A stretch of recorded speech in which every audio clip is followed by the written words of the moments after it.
just because he's got a bad case of IBS does not mean he's a terrible roommate, all right? I get the sense that I would get a lot of good feedback from him when I showed him my flapjacks. Drama queen.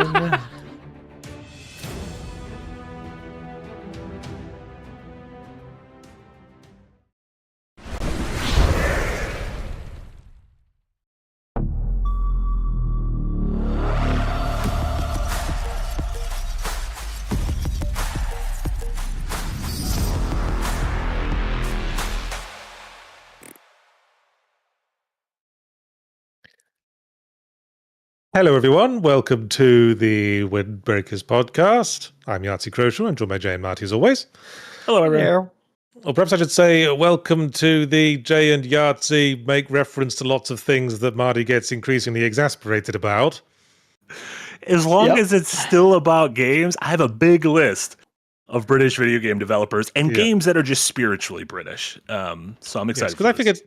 Because I figured since 4th of July passed very recently, 2 days ago as it happens, what better time to celebrate Britain's very wise decision to divest itself of a colony that I think history has shown was far more trouble than it was worth, than by celebrating all the contributions Britain has made to the games industry across history. We say as two British people who live in America, right? Well, let's face it, the forests are nicer here. Mm-hmm. Better burgers. Yeah. Obviously Britain has been contributing to the games industry right from the very beginning. There was a very vibrant bedroom programmer industry in the UK around the time America was doing all that massive crash and burn thing with Atari. The UK had very big communities of Commodore 64 and ZX Spectrum developers making their own shit and putting it out there. And that's the crucible from which we get such classic developers as David Braben, who made Elite, and Peter Molyneux, who was making his Populuses and his theme parks and his syndicates before everything went to hell later on. Well, where should we start, do you think? What's the best place to start highlighting? I just wanted to ask if you had to give an immediate answer, what is the one developer, whether it's a person or a studio, that immediately comes to your head if you think of a British game developer? Well, naturally, Rockstar, formerly known as DMA Design, who made a little obscure gaming franchise you might have heard of called Grand Theft Auto. Mm-hmm. Before that, of course, they were best known for Lemmings, which might interest some people. DMA Design made Lemmings before they made Grand Theft Auto. Yeah, they supported the N64 a bunch too, with Body Harvest and Space Station Silicon Valley. Yeah, I think if they made no other games at all, I think they'd still be well known for Lemmings, which is an almost utterly unique concept of having to guide a bunch of green-haired little pixel men to the solution in a variety of puzzles. Might surprise you to hear they made that, considering they went on to make Grand Theft Auto. Yeah. But I just replayed Grand Theft Auto 3 over the weekend, and just because I want to go back and kind of play the main campaigns before 6, because I've also never played GTA 5. But it is GTA 3 is wild to me how it just arrived. I think I might do a video on this, but how it just arrived fully formed as the blueprint for what feels like all modern open world games. It just kind of planted its flag in the sand, and it said, this is how games are going to be. And it's not Rockstar's fault, but everyone just copied that, and no one has been thinking about how to do it differently, which is kind of nuts. It's interesting how you said you wanted to go back and play all the GTAs and then started with GTA 3. Well, it's one of those franchises like Persona that just starts at 3. There's some franchises that just start at 3. Far Cry kind of starts at 3. I remember when GTA 1 came out. I remember playing the GTA 1 demo that I got off a cover disc, off a magazine, of all things. I remember that game kind of blowing my mind. I mean, in retrospect, it's kind of awkward to play. A lot of open world games that are top down have that problem where you can't see past a certain distance, and that makes it difficult to anticipate stuff. Yep. And there was like a pretty high difficulty curve, but it was still kind of mind blowing for the time that you could drive around the city and do whatever you liked. I used to play Let's Try and Drive Around the City like a normal car driving person. Yeah. Everybody has that phase in Does not GTA. get Obey the many laws. accidents. They also hard. one of the not GTA 1 or 2, but they also made a GTA London, correct? Which They did. Which surprisingly, not a ton of games that, by a cursory search that I could think of, that take place in England.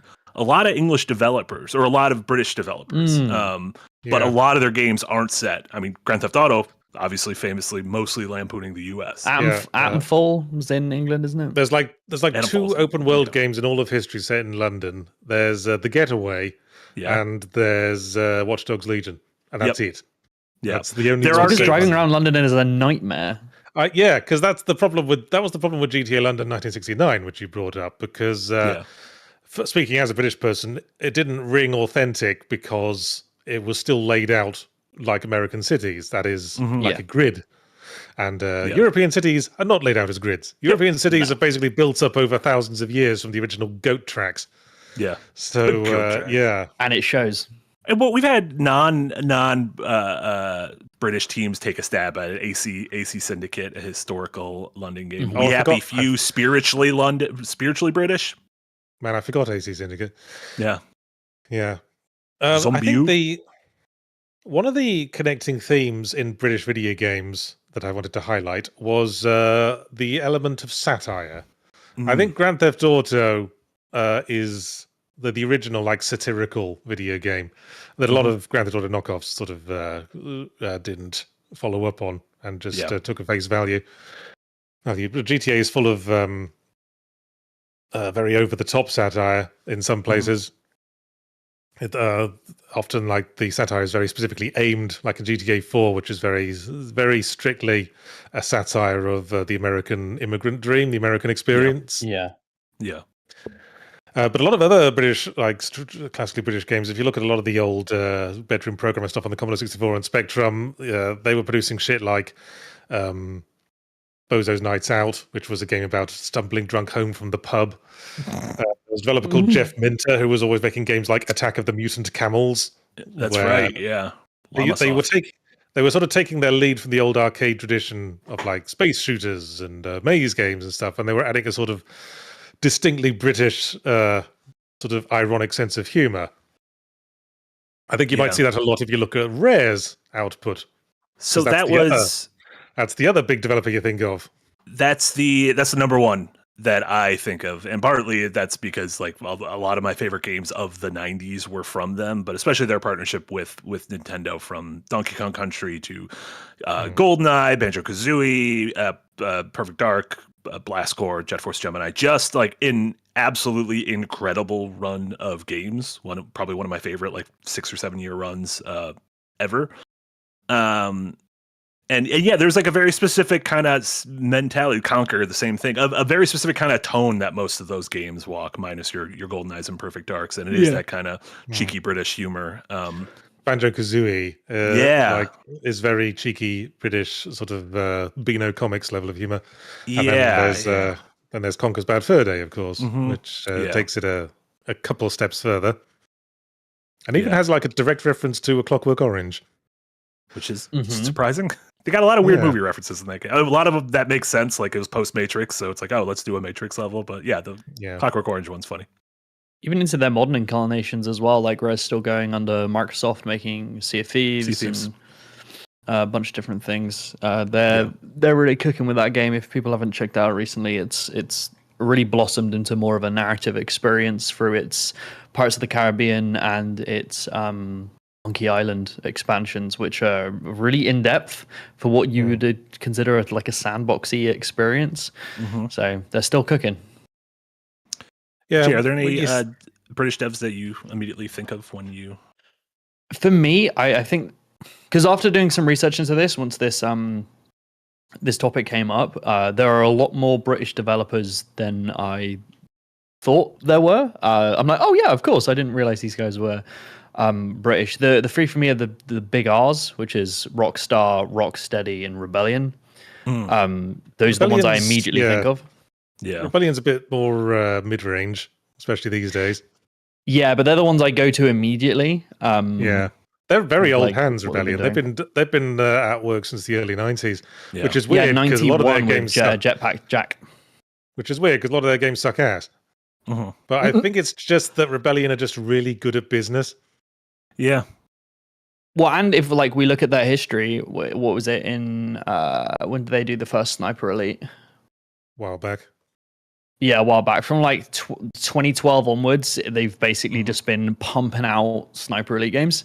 And Yeah, that was people eat them up. I like the Sniper And it seems Elite like they have a games. smart They hit the pipeline. market. Like it seems like they're able to turn these games around relatively quickly. Yeah, they in the same year they released Sniper Elite Resistance, which is a fantastic game, and the same year they released Titanfall, which was clearly their experiment into a slightly different genre, and that was received relatively well. Rocksteady's a funny one because you know nothing about the Batman games feel particularly British, but those were one of the biggest games of their generation.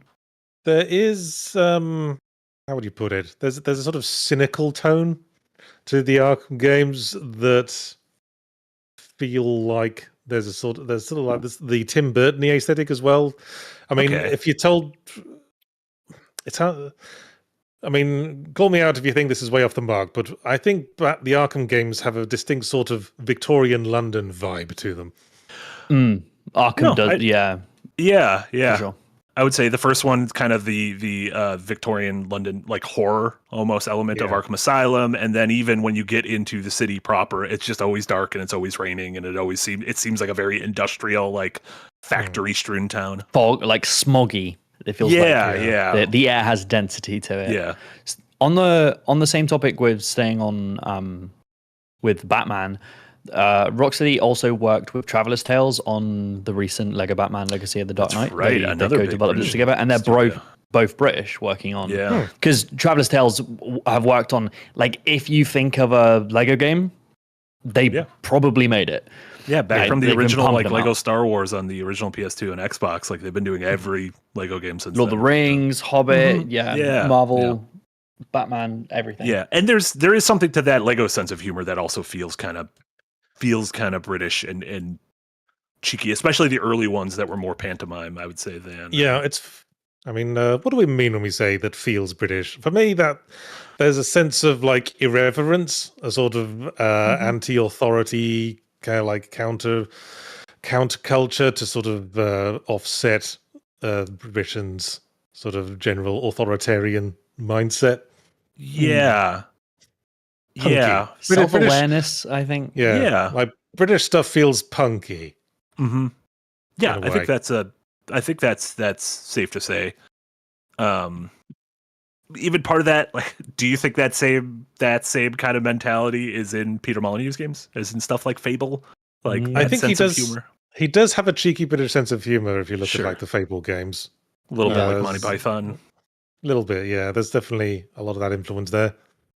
Even with just like his production style, right, as well. I think he's trying to do something, regardless of quality and success of the ideas, he is always trying to do something different and weird. And I respect that, right? Like he's always like trying to cut against the grain. What's that game he's working on at the moment? The sort of like town builder that's in the Fable universe? The God one. I think it might just be called Albion, right? I played a bit of that, and like I remember thinking, wow, Peter Molyneux really likes West Country accents, doesn't he? Because like so does everyone now since Game of Thrones, right? I think it's the northern accent that got the big boost from Game of Thrones. Mm-hmm. It may have been Lord of the Rings with the Hobbits that kind of set that West Country accent into vogue. Well, even before then, you know, the West Country accent is very closely related to the pirate accent. Yeah, it is. Yeah, thanks, Plymouth. Thanks, Robert Newton. Did he also invent a Fig Newton? Of course not. Why would you even say that, you weirdo? What? I don't know. Who invented the Fig Newton? How do you know it wasn't Robert Newton? They're called fig rolls in England, mate. Get with the fucking program. Well, there have been a lot of people called Newton. Sir Isaac, for a start. I like that guy. I know that man. I have a take for what I think might be the most British game I've ever played. Okay. Is it Thank Goodness You're Here? No, that was on the short list, though. That would have been too easy. It is the Chinese Room, a British developers. Everybody's Gone to the Rapture. Did you ever play that one? I did, but I reviewed it back in the day. Yeah. With a very unimpressed tone of voice because it's a walking sim, basically. It is 100% just a narrative walking sim where you are wandering around, and I don't know if it's a real place, but it's a place that feels very realistic, like an old English village. It does feel very authentically like a flyover country British village. Yeah, and the whole town, like everyone's gone from the town, and you were trying to piece together like what the fuck happened, and judging by the title, it's possible they all went to the rapture. The other game that really does a good job of recreating, like environment-wise, the feel of a British village is The Good Life. Sweary's game. Because I think he did a lot of research on like how British country towns are laid out because it feels very authentic. Yeah, I mean the story and characters not so much, but the way it looks got the visuals down pat. Yeah. But yeah, you mentioned Thank Goodness You're Here, which is probably the most recent example of a game that I would say is just like, by all accounts, British as fuck. I think when you think about the modern influence of Britain in culture, one immediately thinks of Matt Berry. And when one thinks of Thank Goodness You're Here, one also immediately thinks of Matt Berry because he did some voices for it, but it also has that very... there's a sort of whole surreal British comedy feel that Matt Berry just has like indelibly attached to him. Yeah, because like he's in like the IT Crowd, he's in What We Do in the Shadows, he was in Garth Marenghi's Dark Place. All of that you can feel infused into Thank Goodness You're Here. Dude, I've been watching what was it? The Haunting of Bly Manor with Jess. And Garth Marenghi plays the deceased uncle in that, and I'm like, "Oh my god, it's fucking Garth Marenghi!" I didn't realize he was a real man. Yeah, he can be in other stuff. I love that. That's funny as hell. Another Sony used to have an incredibly big British presence in terms of studios. They had a Soho studio, Cambridge, the Wipeout team, Psygnosis. They currently still have Media Molecule, who did like Little Big Planet and Tearaway and Dreams. I say currently because it feels like one of those that might be on the chopping block. Yeah, Psygnosis was a big developer in Amiga times as well. Another one was Core Design, who these days are best known for Tomb Raider, but they were like one of the biggest players like in Amiga. They published all kinds of shit. Yeah, that's right. Tomb Raider started as a British series as well before, because it is about a British lady going into various foreign climes and stealing everything. And what could be more British than that? That's mine now. I want to think about like, I've got a couple examples that feel especially British to me by British devs. And then I want to think about some games that try to be British, but to a Brit, it just stinks. Sure. The British ones for me would be, I think this is personal for me because the first one would be The Excavation of Hobbs Barrow. Feels very, very British to me. I grew up like on the outskirts of the moors, so like it feels very authentic, and it kind of just stinks of England. And the same for 10 Bells. I think 10 Bells. Yeah. I grew up in a pub, so the recursive going in and out of the pub and the way it's laid out just feels perfect to me. He was born in the tap room, didn't leave until he turned 18. 18 years in an anomaly hunt in that tap room. just wet nursed on one of the taps. Yeah. I love that. Yeah, they feel super, super British. I'm going to try and have a think of some games that like maybe have British dialogue or characters that just don't. I'll tell you a game that's set in Britain but doesn't feel British for me, and that's We Happy Few. Sure. Yeah. Because there's some... It just does... It's trying to like get onto that sort of 60s like British dystopian sci-fi vibe with a mix of Monty Python, and it just doesn't gel. It's the way characters just randomly quote Monty Python. And I'm like, that's just trying too hard. Yeah, they have the Dick Van Dyke like angle where they're just trying too hard with the inflections of like the Cockney accent, and like you said, quoting Monty Python is like that's the only British stuff you may have been exposed to, so that's what you think England is, and it ain't, you know. And the game that leaps to mind for me for British developed games that feel very British is Not Tonight. Did you ever play Not Tonight? It's like an indie Papers, Please knockoff where you're a nightclub bouncer. Oh, I don't. Oh, okay. No, I've never heard of that. It's it's just very infused in sort of broken Britain sort of feel, where you're like trying to turn away pregnant teenagers from the door, Jesus. and it's all like drenched in sort of like a comedic satire of Euroscepticism. Okay. Oh, so this was a relatively early Papers, Please. Like this was 2018. Yeah. The first one came out, so it was long before this kind of modern wave of millions of. It was a Brexit satire, basically. Gotcha. 2 games. I want to know: do these games get British citizenship from you guys? Bloodborne. Okay. Does Bloodborne get British citizenship? I don't know. That feels more Eastern Europe to me. But then that's just I can dig really that. depressing, Yeah. I suppose. It's got like the darkness Prague down. Yeah, I can dig that. I can dig that. Like I feel like it's not got citizenship, but it's got a visa. Okay, for sure. Yeah. Okay, it can come and go as it pleases. Because it's from Europe, so it can just come and go. Yeah, sets up a plumbing business in London. Yeah. How about Dishonored? Ooh. Because it comes from France. It's got French bones, but it feels more British than French to me. I don't know. It takes more than just having police helmets that look like boobies to get you fully British. Does it? But it doesn't hurt. I think it's the absence of self-awareness, like self-mockery, that sort of makes it feel less British to me. Sure. And I say this as someone who really loves the Dishonored games. Rip Arcane potentially.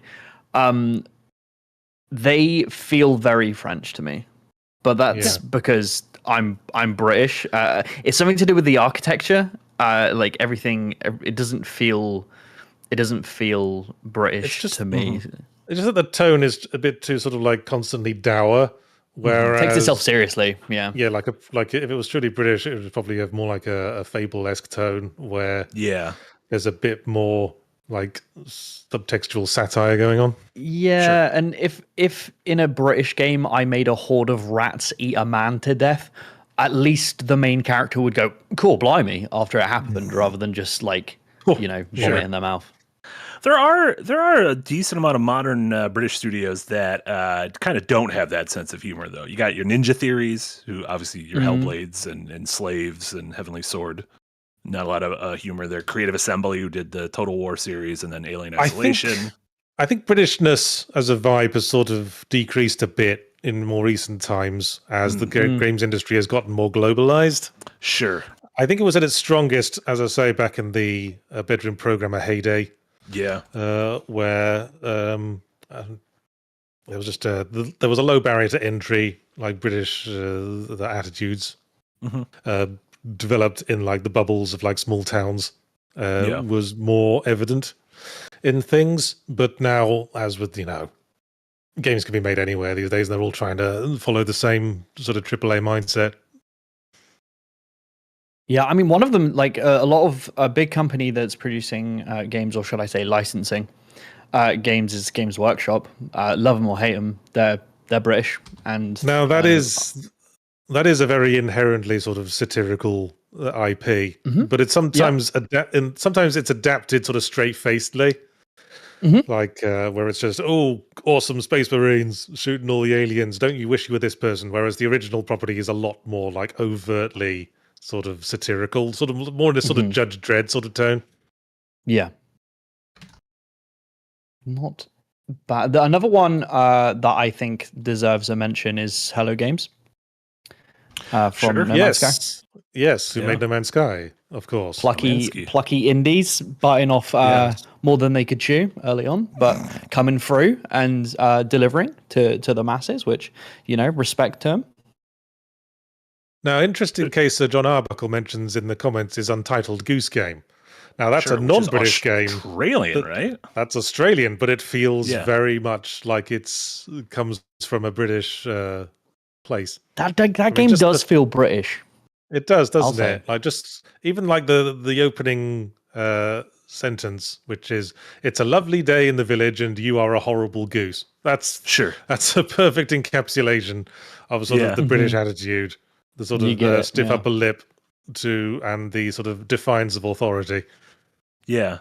Yeah, it's funny because there's a lot of, I feel like we're in an era where there's a lot of games where you play as animals, but they don't all feel British. This one feels specifically British. Like Stray doesn't feel British. Yeah. Tokyo Jungle obviously does not feel British, but this one's feeling British to me. Oh, look at that person fell down.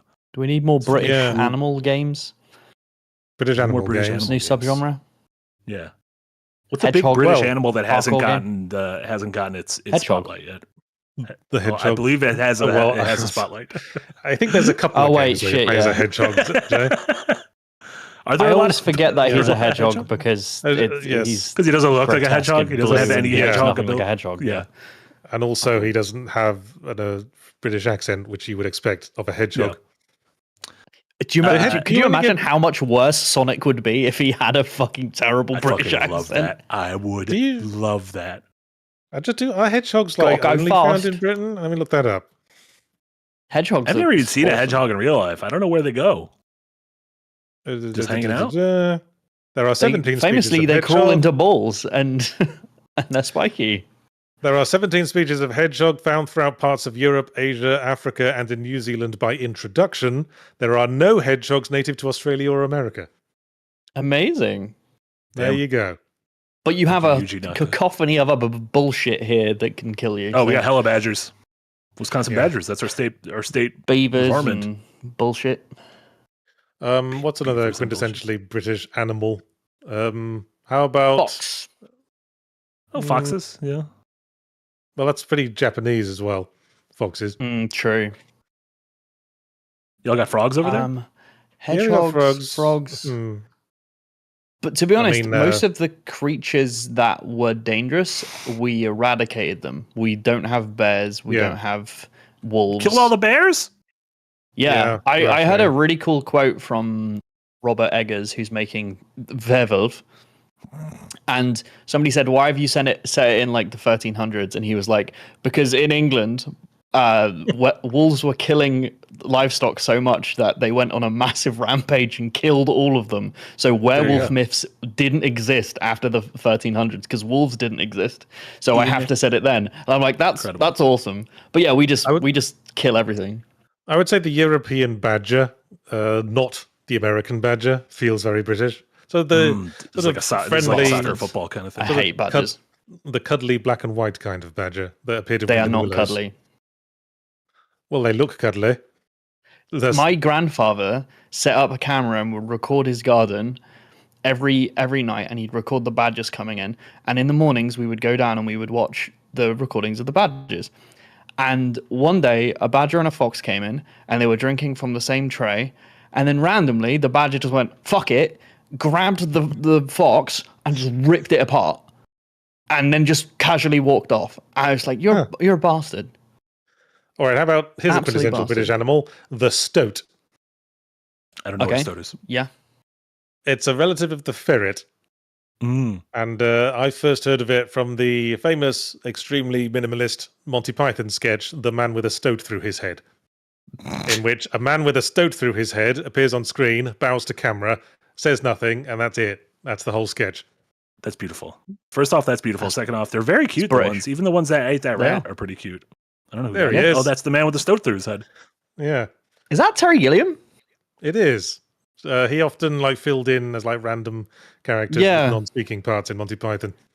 Before he went off on his own, because he was the illustrator for a long time in the early. He did. Yeah. He did all the cartoons. Yeah. Yeah. Talented man. But he didn't do much speaking on screen as an actor in Monty Python because he was American and couldn't really drop the accent. Oh yeah, how did an American get into? He was a very talented artist.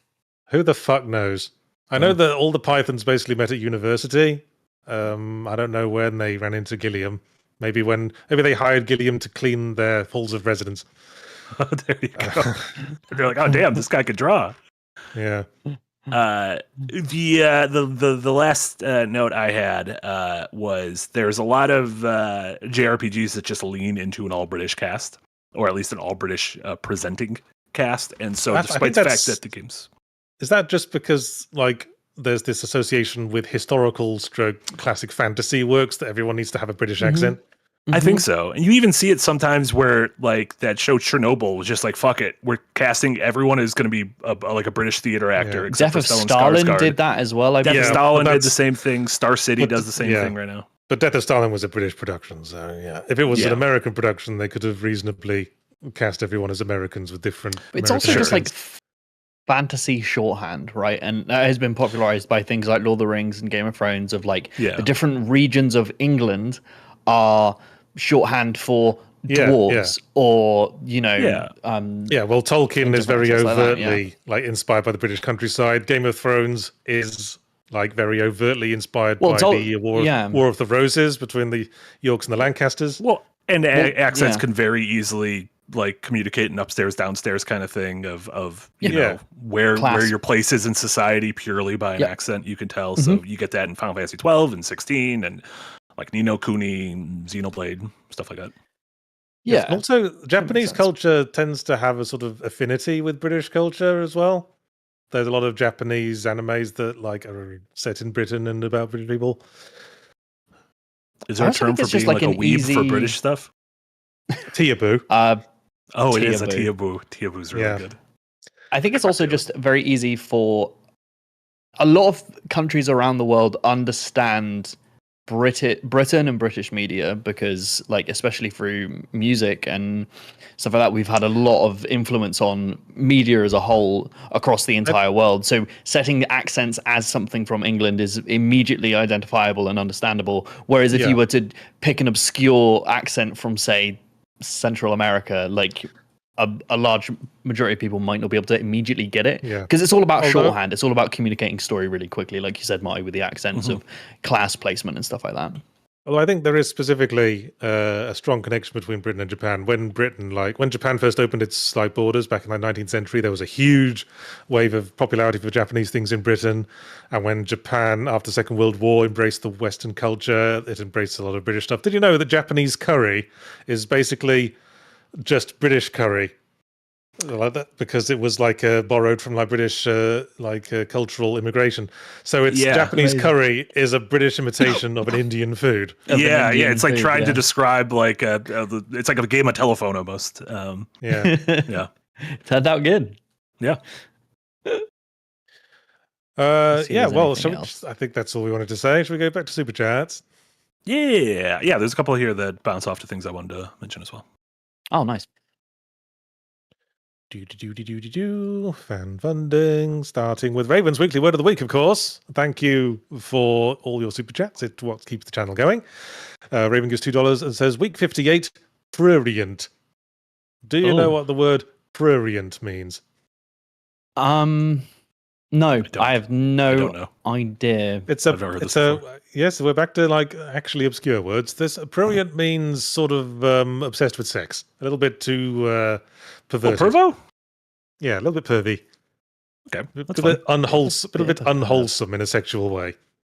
Prurient. Oh, okay. So you're pushing the barrier a little bit. Yeah. Prur is hard to say. Prurient. I know. That's probably the only word where those four letters appear in that sequence. Yeah. Prur.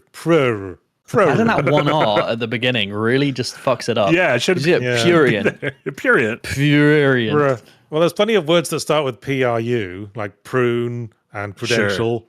But it's just the PRU and then another R that really throws it off. So say prunient, but without the then. Prurient. Oh, fuck it. That's a terrible word. I'm glad we don't use that in everyday conversation to talk about perverts. Well, this is how a lot of words drop out of use, I think. Anyway, Juicy Jeff gives $10, says, Message for Jess, thanks for bringing About Fishing to my attention. The demo alone is GOTY. Also, screw you and your footage for convincing me you could catch the curly fries. Spent way too long trying. Wave at the camera, Jess. She already read it, mate, so... Okay. Hell yeah. I've been meaning to try that. Maybe on Yahtzee Tries this week. I've played the demo. I really, really liked it. Yeah. Okay. Well, I gathered that much. Jeffrey of Monmouth gives $5 and says, if true that Xbox never had a COO and had 14 layers of middle management, downsizing now to 3 to 5, I kinda get it. What the fuck was Spencer doing? That's insane. That is in reference to the news coming out this morning of Xbox starting to crystallize the massive cuts they're having across Microsoft, but especially at Xbox as a whole. They've announced that Double Fine has gained its independence. So Double Fine is now that's one way of putting it. Independent studio. So they are. Microsoft also gave them what they call the runway money. What that means, I don't know, but at the very least, like, so hopefully they can find additional funding elsewhere. They did the same thing with Ninja Theory. So it made Double Fine dance around on a stage in its pants for a while and then threw a load of runway money at it. Is that how that works? That's exactly how it works, Yeah. But so similar fate as I believe Compulsion also has their independence, and then they're looking for buyers for Compulsion, who made We Happy Few and South of Midnight. Correct. Yes. There you go. Jim Matchett, member for 31 months in Tip Jar. 31 months. A lot of months. Good on you. Many a time. Incredible. Thank you so much. We're closing in on 3 years in November, right? It'll be 3 years in November. Yeah. Wow. Names Not Fits gives 20 Swedish krona. Says, haven't been able to catch this live for a while. Party emoji. Hello. Thank you so much. Also, we got a Ko-Fi dono. Can I read that Ko-Fi dono out now? Please do.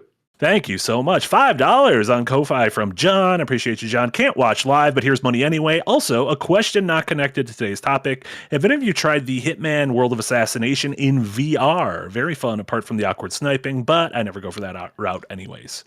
I've not played. No, I haven't. Are they in first person? I would love to do that.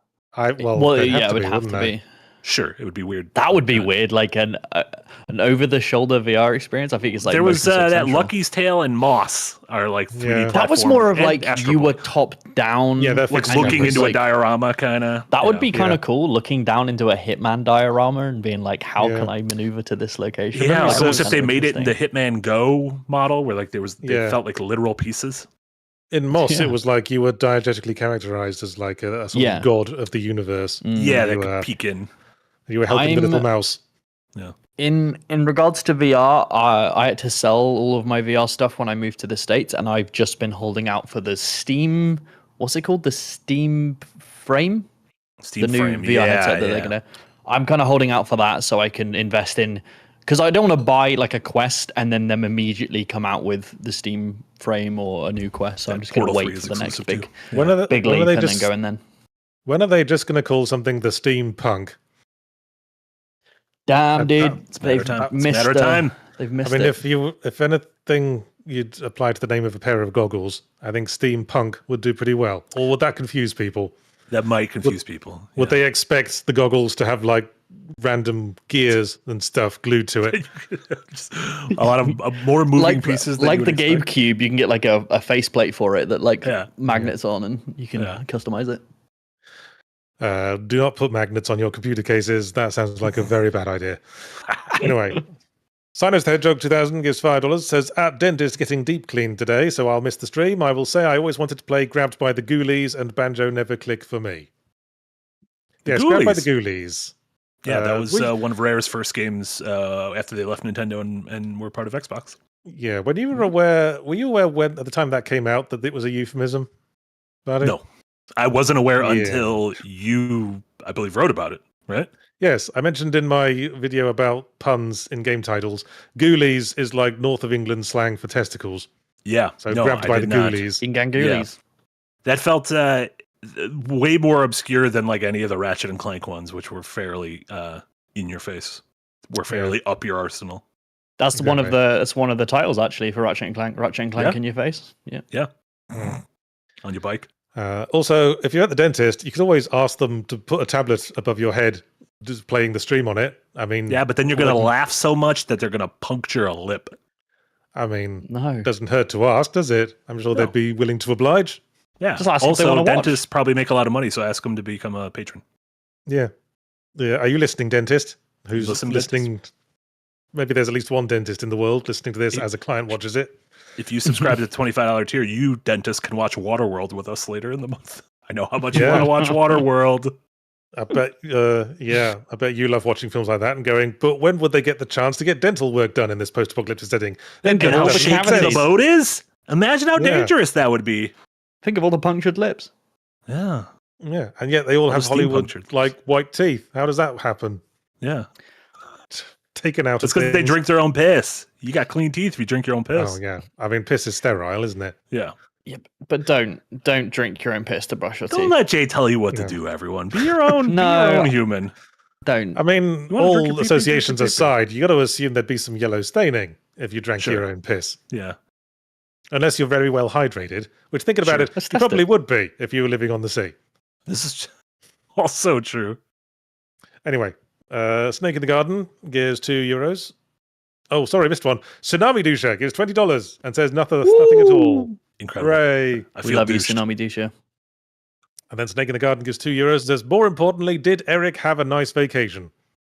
Eric, do you have your pictures of all the things you won? Eric won fucking little stuffed claw machine critters. Did he? I haven't seen these. Up the wazoo. Eric, pull them up. That's just the word yes. Yes. Okay. Well, that's his only way. That's the only way Eric has to communicate with the audience. He's like that one transformer that can only communicate with snatches of music. Yeah. There you go. There you go. How did you win all that stuff, dude? Because he's a claw game master. Yeah, I'm assuming there was very little to do in the resort where the claw game machine was. So it's just a claw machine. Yeah. Good on you. Anyway, El Rampa sent 1 Second Wind gift membership. Thanks, El. Congratulations to whoever got that. Congrats. And then Alistair McPherson, who you might be surprised to hear from their name. That's got to be the most British name so far. Gives 10 Scottish pounds and says, if this is a British stream, apologies, but as a Scottish person, the following is unavoidable. Iron Brew, deep fried Mars bars, rah, rah, rah, Scotland forever, and then 3 Scottish flag emojis. You were concerned. What is Iron Brew? It's a beverage that's very popular. It's a soft drink that's very popular in Scotland. Oh, it's very unique. You can't really describe it. Is that what brew is? Brew a general term for a soft drink? Because there's an item in Dokapon that was called STLBRU, 2 separate words, and it it upped your defense. And I used to call it St. Louis Brew, but I think it was Steel Brew, like a drink that makes you but Iron Brew does not up your defense; it decreases it by quite a lot. It's hard to describe. It's hard to compare it to like a soft drink you'd know the taste of. Iron Brew tastes a bit like dandelion and burdock, which you would not know. It's honey? If you ever find yourself in Scotland, get some Iron Brew and taste it, then you will know what it tastes mineraled up orange squash. It's crazy. Sort of. But yeah, you were concerned before we started because you were concerned about being racist towards the Scottish because, of course, Grand Theft Auto is made by Rockstar, who are more accurately a Scottish developer. Sure. But here's how it works. Scotland is part of Britain because Great Britain refers to the island, the whole island, which consists of Scotland, England, and Wales. The official country is the United Kingdom of Great Britain and Northern Ireland. Mm-hmm. So if you say Great Britain, it doesn't necessarily include Northern Ireland, but the whole country of the United Kingdom also includes Northern Ireland. Okay? Gotcha. And then the country of England, English is just the country of England itself, not any of the other ones. If you were to say Grand Theft Auto was an English game, you would probably have offended Scottish people. Don't do that. Because it's Scottish. It's a but British gladly, one. we had a British man here to tell you what Scotland is. So thank you. Yes. That's settled. Better than having an American man tell you what we've solved Scotland. I mean, I've got Scottish ancestry, so I could conceivably take offence from you. But I'm entitled to wear kilts. I've got Scottish ancestry. I'm Spartacus. My grandfather was full-blooded Scottish. The rest of my parentage comes from the north of England, which is basically the same. Was there a fun Scottish last name? Anderson was my mother's maiden name. That is a clan. It has its own tartan. Congrats, Anderson. Do you want to hear my Scottish ancestry name? I do. Oh, go on then. Crabtree. Brabtree? Crabtree. Crabtree made of crabs, dude. I love a tree made of crabs. There was a character called Crabtree in Hello, Hello, a British sitcom set in France. That's fun. Well, there we go. And how's this for connections? The character who played Officer Crabtree in Hello, Hello went to my old high school. We've spoken about this. Yes. In San Francisco. Yeah, you remember you saying. Classic crabs. Connections, small world, as they say, especially in England. Small country. Linoloki-kun gives $5. Says, fun fact, every British-developed game includes one of three things somewhere by order of the Queen. Crumpets, Toad in the Hole, or Bubble and Squeak. Now, I don't think that's true, Linoloki-kun, but thank you for contributing three British things. I love Toad in the Hole. What is Bubble and Squeak? Toad in the Hole I'm a big fan of. What's this Bubble and Squeak? Bubble and Squeak is a weird thing. It's like a vegetable Yeah. dish. Okay. It's called that because it squeaks when you eat it. Sure. Imagine the leftovers from a roast, so like your veggies, your potato and stuff, and then you kind of mash them into a ball, and then you sear them on both sides, and you kind of make like a cakey. Yeah. I see what's like, going on. You mix take of your it. leftovers and you kind of turn it into like a casserole pie almost. Yeah. Hold on. That's Do you know Bubble and Squeak. Do you know what Toad in the Hole is? Yeah, that's the toast, and you cut the little hole in it, and you make the egg inside of it, right? No. That's Eggy in a Basket, you idiot. I feel like an What? idiot because I thought that was Toad in the Hole. Toad in No. the Hole is a Yorkshire pudding batter with a sausage baked into it. Occasionally, my in-laws ask me to make it for them on like family dinner occasions. And commonly with onion gravy, and you Yes. fill the Yorkshire with the onion gravy. The sausage is Yes. the toad. Yes. The bones Inside of the hole. skeleton's money. Yep. Anyway, yes, Eggy in the Basket is called a couple of other names, none of which spring to mind. You know what we have to do? We have to tell the good folks at Kraft Heinz, because the first thing I Googled when I Googled Toad in the Hole was this picture, and this picture is 100% a piece of toast with an egg in the middle. So Kraft Well, Heinz, you get well, your shit together. someone's No, wrong. Wait, None of the other pictures look like that. America being wrong at things. First time Weird, ever. First time There you ever. go. Incredible. Mopman43, member for 5 months in the value tier, says, I mainly follow Creative Assembly out of Horsham for the Total War series. They also Yes. did Alien Isolation.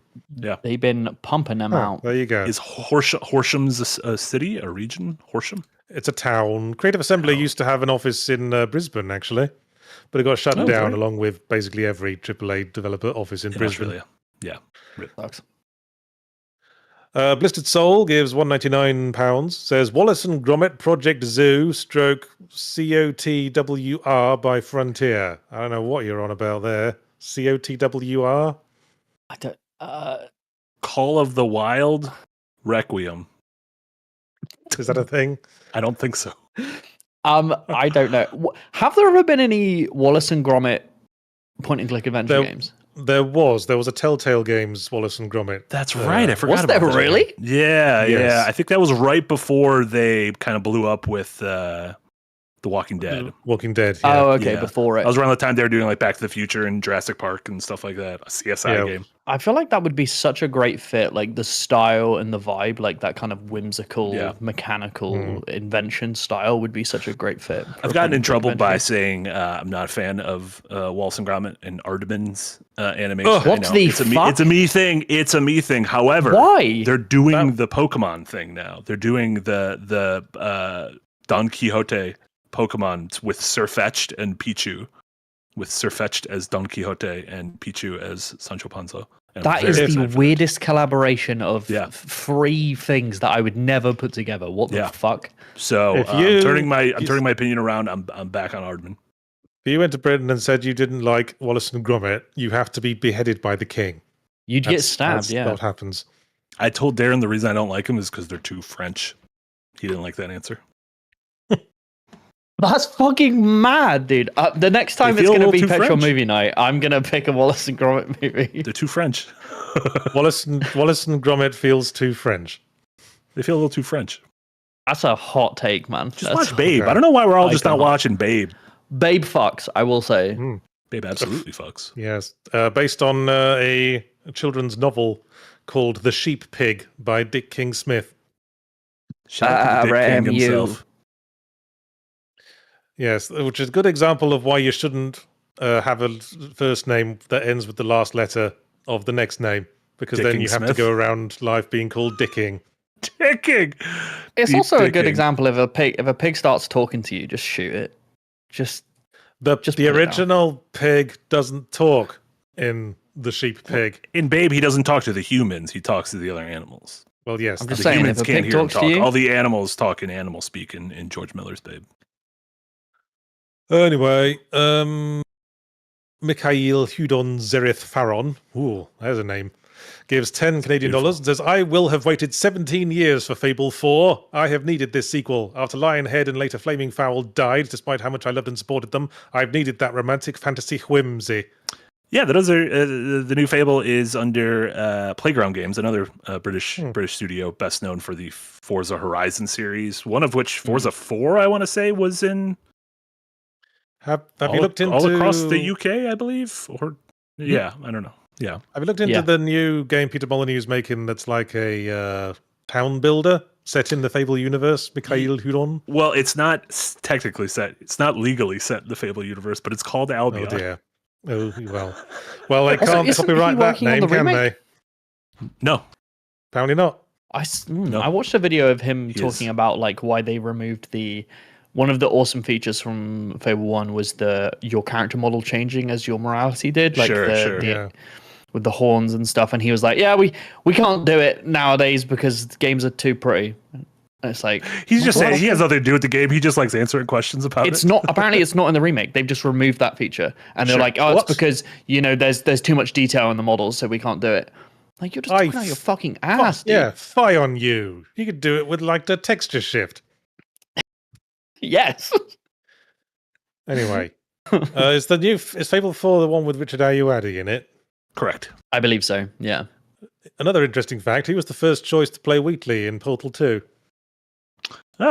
I would have liked that, but I also think Stephen Merchant's incredible. Stephen Merchant did a fantastic job. He did. On that topic though, with fantasy and whimsy, what game do you think touches on that fantasy whimsy? Because everything's got a bit grim darky recently, and I kind of miss that kind of childlike wonder in fantasy, and I can't think of any games that are really touching on that recently.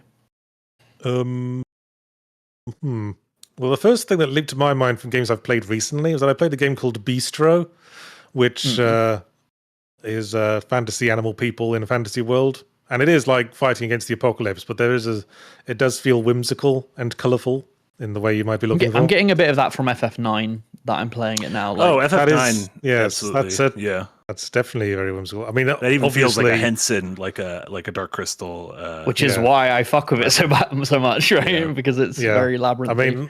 I mean, obviously, at the end, it becomes about teenagers using the power of friendship to kill God. Get out of town! It's a JRPG, but you know. Yeah, because even stuff like Zelda can feel whimsical, but is also kind of, especially modern Zelda, is kind of bleak and dark and sad and lonely. Death's Door was a British team, the Acid Nerve, the guys who made Titan Souls. I can see whimsy. Yeah, there's a little bit of like a dark Tim Burton kind of thing to it. I mean, when you talk about whimsy, what would you say is the game or property that most characterizes whimsical fantasy as you're envisioning at this point? I think for me, it's kind of an adherence to stereotype. And again, it's very British. I feel like it's an adherence to stereotype, but being aware of that and then trying to subvert your expectations in a, not like we got you, but in like a, oh, you think you know what's coming? And yeah, we know, here it is. But also here's a little twist, like just a little bit of playfulness in how they're presenting things rather than just straight narrative. Well, help me out here. What's the one intellectual property that best typifies what you're talking about? Puff the Magic Dragon, Wind in the Willows, where are we? Is it Labyrinth? Are you just looking for Labyrinth? Winnie the Pooh. I think in my brain, I'm just thinking Labyrinth. But that's my go. It's always going to be my go-to because that's just, I'm so obsessed with it. But all the ones you've just mentioned have it. They have that magic sort. What the question is, what is whimsy? Is like, the Gummy Bears cartoon that I thought. The Gummy Bears cartoon. Pete's Magic Dragons is whimsical as fuck. There you go. All right. Okay, moving on. Fuzzy Freestyle gives 5 Canadian dollars. Says the Time Splitters trilogy comes to mind for me. Fun fact: the first game appeared in Shaun of the Dead, British game in a British movie, Britishception. Yes, Free Radical was the developer. Spawned from a lot of former Rare folks who worked on GoldenEye. Also, made one of my favorite hidden gems, Second Sight, which I bought it now and then. Never played that. Time Splitters definitely has a British sensibility in terms of its humor. Yes. It does like the No One Lives Forever sort of 60s British setting, doesn't it? At one point. Yeah.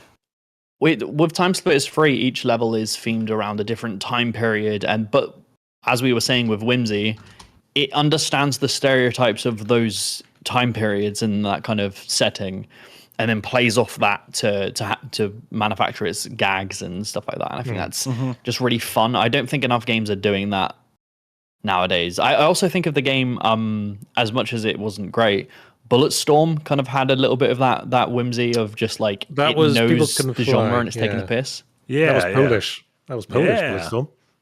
Hey, and as we have seen, the Poles know how to fucking make games. There you go. It's funny you mentioned No One Lives Forever. That's another good example of Monolith, a Seattle developer, doing a very British feeling game because it's jumping off Bond and Austin Powers and that kind of spy trope and everything.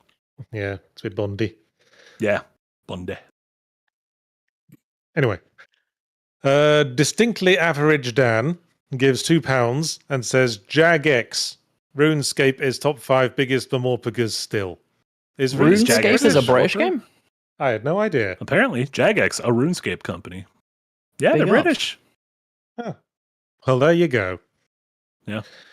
The Hawk CBM gives $1.99 and says, the question for you, Marty. Any of you watching Games Done Quick this week? Sure am. Watched a bunch of the runs yesterday. Was watching a little bit of a Dragon Quest run this morning. Great run to kick off yesterday, Donkey Kong Country 2. Exciting runs throughout the entire week, and I'll have a video probably near the end of the week just about why Games Done Quick is such a cool thing. Jay, you've been watching some of it? I love AGDQ, man. Yeah. Like speedrunning in general, I think is such a satisfying. Can we call it a sport? Satisfying sport to watch. Sure. Like competition, whatever the it is. competition, the skill on show, and I also think playing a game, especially like an older game, and then being like, go look at a speed run after you finished, just having your mind fucking broken.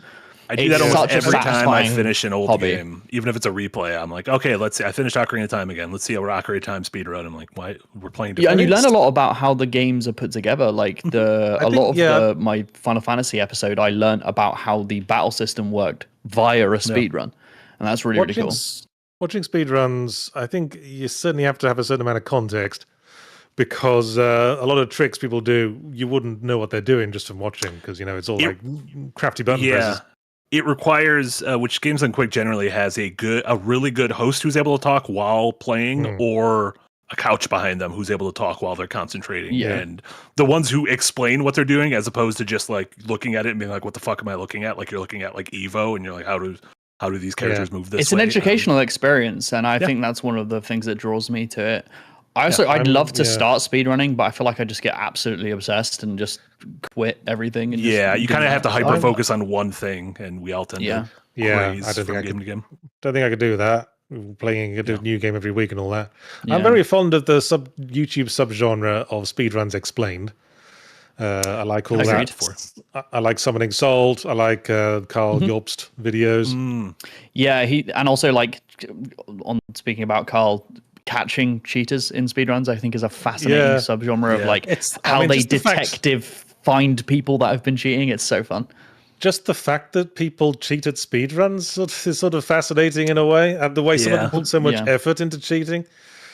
It's a known fact. Cheaters are sad motherfuckers. So Well, from watching Carl Jobst, what I've gathered is that the person most likely to cheat is someone who used to be like a top speedrun player and just they have almost gotten it just one too many times, and just think there wouldn't be any harm in just saying, "Oh, I've kind of already got this record," so they just cheat it.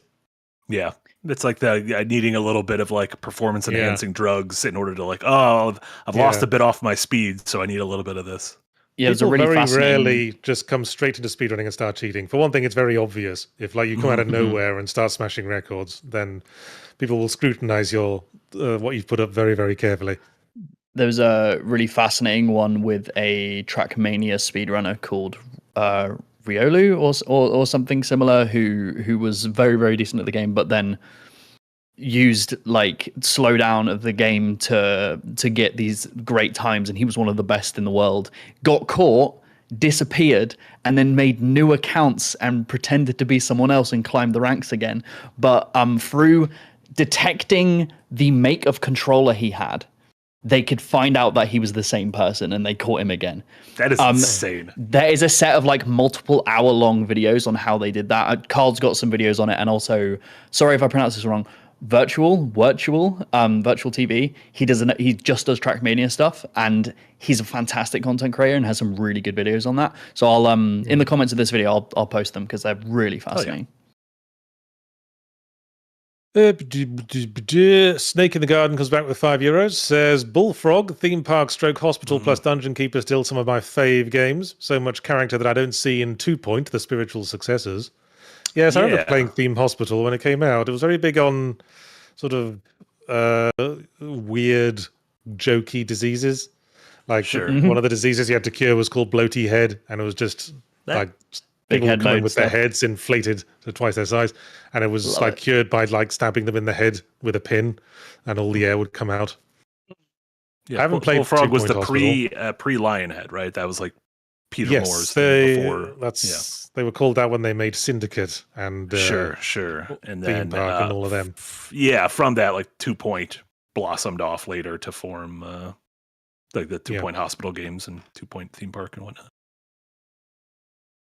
Witticism gives $5. Says very topical topic. How were all your Independence Days? Hope you all had at least one hot dog. I did not, but I did have a burger that had been barbecued then and there at a sort of outdoor public event in the park. There you go. That kind also, and my kids jumped on a bunch of bouncy houses, and they saw a balloon animal man and got really fucking excited. And I paid that balloon animal man $40 for a balloon animal butterfly and a balloon animal unicorn hat, which has to be seen to be believed. It was good. Do you think they're worth it?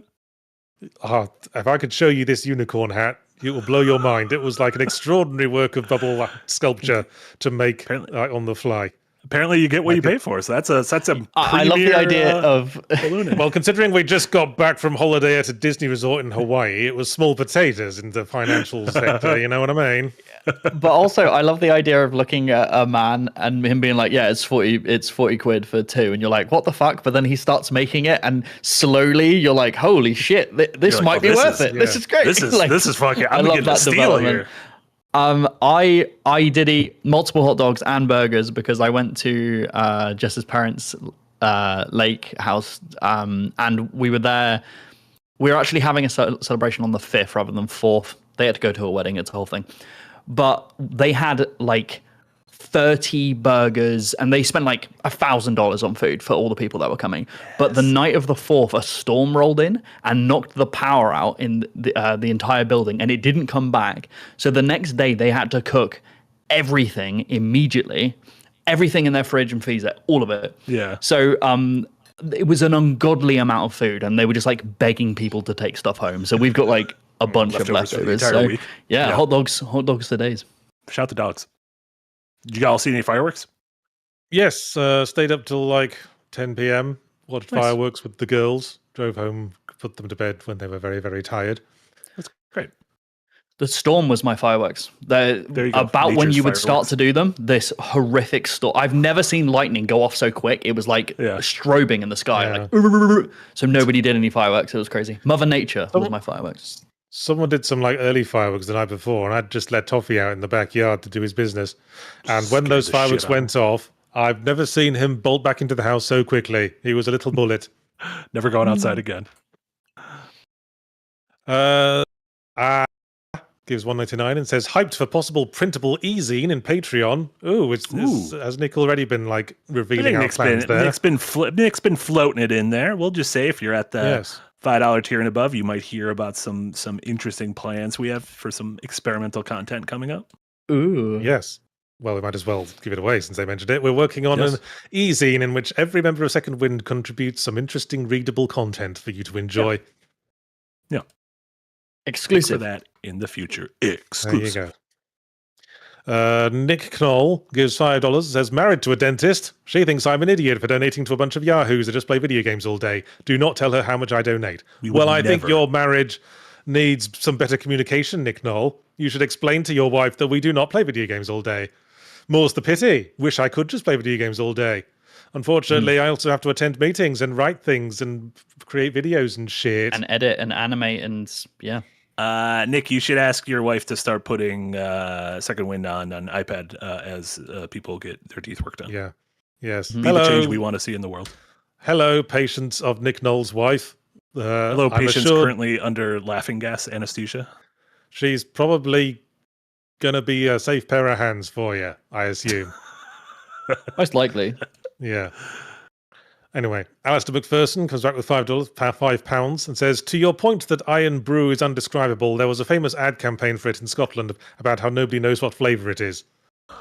Well, you can't put your finger on it. It's Iron Brew. It's slightly sharper tasting dandelion and burdock. It's not really a mystery to me, but then not many people have drunk dandelion and burdock either. Well, look at the next one. Go to the next one because it's related. Okay. Fist Upper gives $2. Says, Marty, Iron Brew tastes very similar to Big Red here. So I've had Big Red, which is almost like a citrusy cream soda. It's like a weird lower tier soda here. Yeah, I've never really drunk Big Red. Citrusy cream soda. All right then. Yeah. Oh man, it's so grim when you pour drinks. I've been like, oh, this can looks kind of nice. This drink looks nice, and then I pour it into a glass, and I'm like, I no longer want this drink. Like the color of it is so unnatural that I just don't. Gotta get a dark. You gotta get a dark glass that you can never tell. You know from that color that everything that liquid touches is going to be that color for the rest of time. Grim. Mjester12 gives €2 and says the Stanley Parable, fake British. I don't think that's fair. I think that's just because of the accent of the narrator. Yeah. I think if it had been narrated by an American dude, it wouldn't have come across as a British thing. I think like the liminal space purgatory of a 9-to-5 job. What the fuck? Where'd this turtle come from? What the fuck is that? They won't see that on the VOD. Don't mention it. It'll confuse people. There was no turtle. Was that a British turtle? But yeah, I think the purgatory mundanity of everyday 9-to-5s, I think is also a very very universal thing, but also very American thing, I would say. Very American. The cubicles and the sterilization is very... It's not really American. It's more a deconstruction of storytelling than a satire of office life, though. Yeah. Anyway. Murray the Demonic Skull gives $5 Canadian. Says, Ian Brew is available to Canadians too. I'd say it's cream soda-like, but a bit more bitter. Had it or Vimto with fish and chips before drinking Innis and Gun. Well, you were really trying hard there, Murray the Demonic Skull. What's every British thing you could possibly pull out your arse? Is Innis just Guinness without the G? Possibly. Vimto, split the Innis. You might be interested to know, Marty, is a blackcurrant flavoured drink. Ooh, I like blackcurrant quite a bit. And British people are often confused that the blackcurrant isn't like widely available in America, because blackcurrant in the UK, it's one of the like staple flavors alongside orange and lemon and lime. They don't have squash here. I don't get it. I know. Like, it's mad. They've got Kool-Aid. They got squash, but it's powdered. Yeah, but they come out too sweet. I want some concentrated fruit fuckery. That's what I want. I don't want powdered bullshit. Have you considered using Sunny Delight as squash? I'm allergic to Sunny D. Sunny Delight is very strongly flavoured. You're allergic to Sunny We had some when we did that Yahtzee tries. Oh, yeah. Sussy Guru 2000 gives €5. Says, as a wise man, Al Bundy once said, it's only cheating if you get caught. Thank you, Ed O'Neill, for teaching us what it is to be a man. Yeah, no, it's cheating. Full stop. There you go. Not according to Al Bundy. Ghostface gives £2 and says Team 17 is British. The old Worms games are great. That's right, British. Oh my God. That's Worms is such a British series. It's hella British. I have a weird connection with Worms and thinking it's Portuguese, because my grandfather used to live in Portugal, and every summer we used to go over and stay with him for a few weeks. Ew. And he had a PS1 with Worms on it, and it was the only copy of Worms I'd ever seen. So I would play Worms there. So in my head, Worms is Portuguese. It's a Portuguese game. I love that. Okay. Yeah. Did they have Portuguese voices? Sure. I don't know. I can't remember too much. I just remember just getting my ass handed to me by my sister. Because if memory serves, like the default voice packs in Worms, all the Worms have like British, very high pitched British accents. They go like, "You're a crap bat." Yeah. Worms are silly. I don't think they had Portuguese versions. First blood. Fucking Worms, man! Oh my God. Fucking Worms. games. I played like the original Worms when it was all pixel art. Oh yeah. The more like well-known famous one was like Worms Armageddon a while later. Yeah. Susiguru 2000 gives €5 and says, "Oh yeah, happy belated Roland Emmerich Alien Invasion movie day.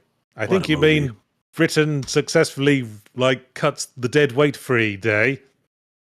But we returned the favor because we saved the world in Independence Day, the movie from the aliens.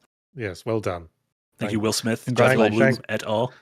Thank you, America, for saving the world, although you've kind of done the opposite in more recent times. Well, it was more of Will Smith saved the world, not America. But yeah. And what's Will Smith doing now? Slapping his friends in the face in front of people at award ceremonies. That's what. What a weird moment that was. What a weird moment. I know. He's a weird guy, Will Smith. He's a very weird guy. Yeah. Well, you would be if you were basically purpose bred to be a big fame to be a man. superstar. Yeah. The Fresh Prince, no less. Murray the Demonic Skull gives $5 says, "Not British, but close. Been watching World Cup games through Oz VPN, and Hungry Jack's looks way better than Burger King. Kind of want that here instead." Okay, Hungry Jack's just is Burger King. Murray the Demonic Australian Skull. Burger King, correct? They couldn't call it Burger King because there was already a franchise in Australia called Burger King. So when Burger King, the American company, set up franchises in Australia, they had to call it Hungry Jack's. So it's not better than Burger King. It's precisely the same product. It is, but it's probably better just because the laws around food are stricter in every country. It isn't than it is pumped in full of shit. It's possible, yes. Yeah, that's why everyone says McDonald's tastes better elsewhere because America is lawless when it comes to corporations. It's actual meat. Yeah. Boo-Ray gives $5, says, "I don't like seafood, but Walker's prawn chips / crisps are good. Worcestershire chips are the best IMO. Iron Brew tastes like bubblegummy cream soda to me." See, the thing about prawn-flavored things is that it's kind of, in the same sense as pumpkin spice, is that it's not so much pumpkin-flavored as flavored after the seasoning one puts on the pumpkin. And that's what Cinnamon, prawn flavor is. Nutmeg.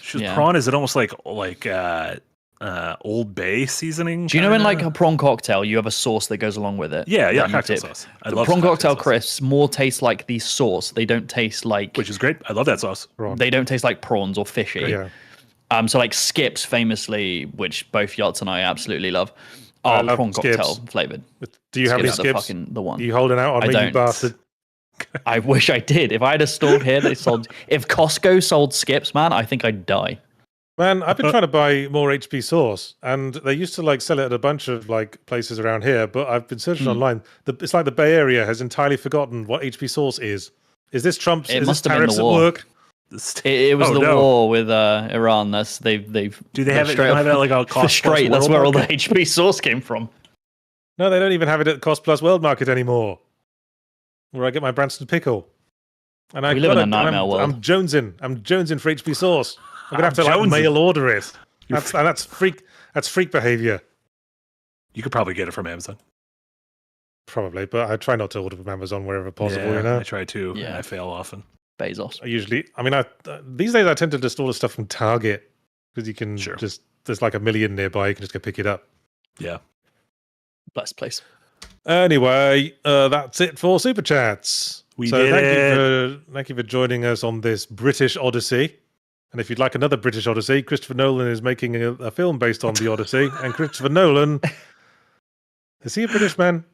I don't even know. He is British. He is British. Okay. Yes. My brain said he was British, and suddenly I realized I needed to research that.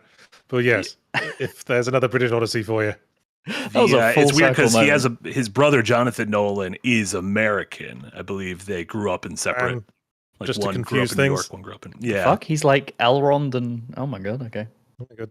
But yes, thank you for listening to the Windbreakers podcast. I was Yahtzee Crowshaw. This topic was my idea, could you tell?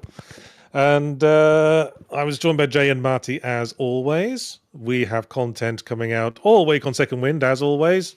Remember to subscribe to the channel to get that, and subscribe to the Patreon if you like our shit and would like to support it. And if you want to ensure that food is bought to go into the mouth of this adorable little cuddle bug right here, his name's Toffee and he loves you.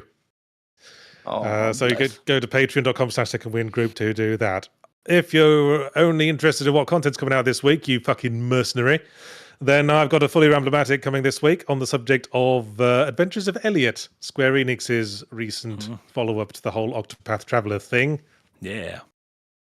That's coming out Wednesday. I've also got my usual stream, Yahtzee Tries. Maybe I'll play some of that gun fishing game. Someone remind me. And that's it for me, I think, except for the Yahtzee Tries compilation video, which will be out on Sunday, as usual. Oh, and don't forget to watch Adventures Nigh on Saturday. Yeah, episode 5 should be on Saturday. Yes, I'm in that. Well, we're all in that now. We're all in it. It's the expanded party. Yeah.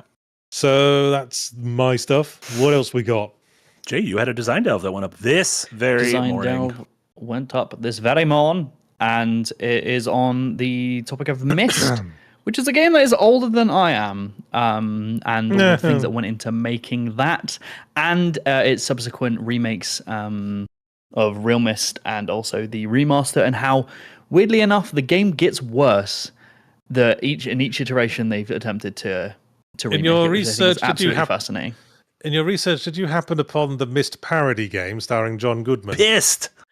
Yeah. No. What? No one mentioned pissed in your streams? Nobody in my multiple streams of this. Nobody mentioned. Oh, fuck! Did you say fucking him. pissed? This sounds like you're taking the piss. Pissed. Yes, there is a parody game, a parody FMV adventure game starring John Goodman called Pissed. Yeah. With a P. What the fuck? Yeah, pissed is great. Why couldn't I make a video on pissed? You still can. The night is Maybe out. I'll do a Patreon exclusive on pissed.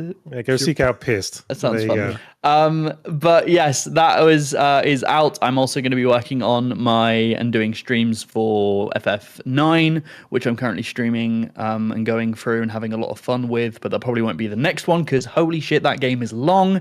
I've done like 20 hours and people are like, you haven't even hit 5%. So yeah. we'll see. I might be doing Black Flag for the next one. We shall see. Well, I mean, that's just Final Fantasy games for you, isn't it? Yeah. Yeah, 9 is longer than of the 7, 8, 9, 10. 9 took me the longest. I'm really enjoying the tone though. The as we spoke, that whimsy I think is really present. I think that's Vivi is the sweetest boy who's ever been created as well. Toffee's 100% best character. And I was right farted. in the epicenter. You got hotboxed by a pup in the gas zone. You got absolutely hotboxed by the pup. What have you been eating? That's me. What have you got, Mai?